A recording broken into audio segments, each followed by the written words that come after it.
ரயிலின் ஒலிகள் உனையே தேடுதே, அதிரும் பறையாய் இதயம் ஆடுதே. உந்தன் கை வீசிடும் பொய் ஜாடை என்னை ஏதே தோட்டத்தில் வீசுதே.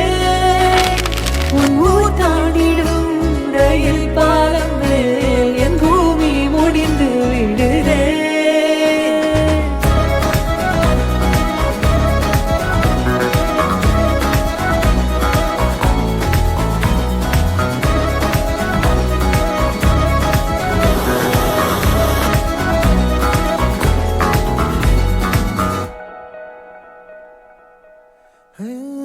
என் தாயோடும் கூறாத வார்த்தைக்குள் நான் நீந்துறேன், காந்துறேன்.